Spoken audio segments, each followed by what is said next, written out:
We've talked a lot this week, Shane, about which NFL reporters, which NBA reporters would do well on a show like Survivor. Who could live off the land? Would Sal Palantonio be someone that you would want to build an alliance with?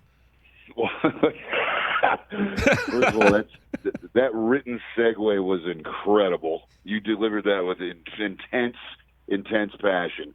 I would say this: Sal Palantonio would be a jury guy. He would get to the jury. I don't think he's got the moxie to win the game. Now, that doesn't mean that he's not going to have. It doesn't mean that he's not going to do well. He's just not going to win. I mean, you fire off some names, and I'll let you know. How do you think Jane Slater does for the NFL Network? I mean, I don't even know who that is.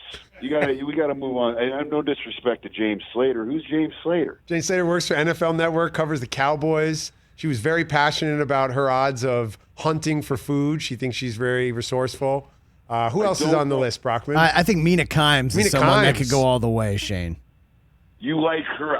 Listen, again, I don't know enough about who is the young woman that hosts the morning NFL football show. Kay Adams. Kay Adams. I think she would do really, really well. I think she would do incredibly well. I think she's incredibly bright. You ever hang out with, and again, I'm not trying to be sexist or misogynist, but you ever hang out with, there are times when you're hanging out with women and they want to bond with you as a man, and they start over-analyzing or starting giving you over statistics about football and stuff, and it's adorable, but it can be annoying. She doesn't seem, or doesn't, when I listen to her talk about sports, I truly believe what she's talking about. So for me, I think that she would do unbelievably well. She also manages those three personalities really well, which is important when you're trying to play Survivor, because she's sort of the quarterback of that whole thing. Right. And I don't believe those three dudes think that that's going on. But she's the anchor to that whole thing. Yeah, absolutely. Well, let's go to the more classic. You could lose any of those other dudes. You can't lose her on that show. Right. Let's go to the host then. Like, how would you rate Rich and Dan Patrick on Survivor? This would be amazing. I mean, Dan, when I was growing up, I think Dan would have been a real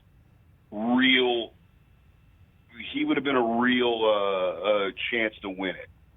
He's gotten a little curmudgeon-y in his old age, and there's a little bit of a curmudgeon-y element that does not play on Survivor at all.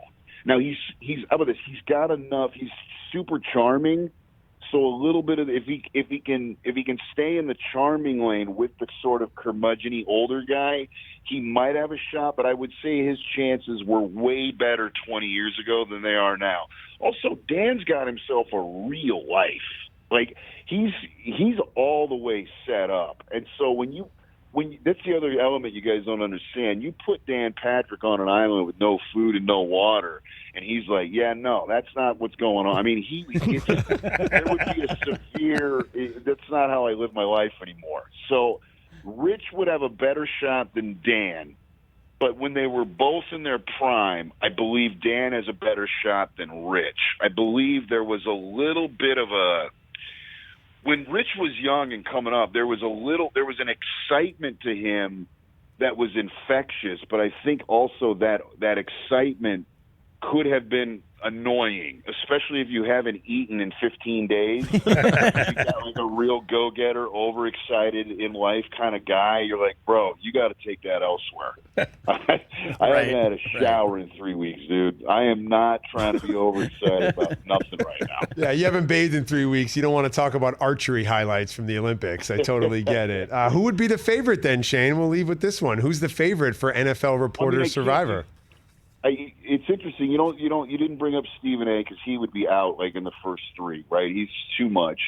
You didn't bring up like guys like Al Michaels. Like Al Michaels in his prime would have walked into a ring. I mean, he's the full Monty. He's the complete guy. He's charming. He knows when to lay back. He knows when to take. Initiative. Like Al Michaels would have been, of all of the people that I know of in the sports announcing thing, Al Michaels would have been the easiest lock to win Survivor. What about Costas, Shane? There is something about Costas, I would imagine, if I was sitting with Bob and there were 6 to go, I got to believe there's a moment where I'm like, Bob's up to something, and Bob is smarter than me, and so we got to take Bob out. Hey, you watched all the way to the end. Thanks for that. Watch more right here.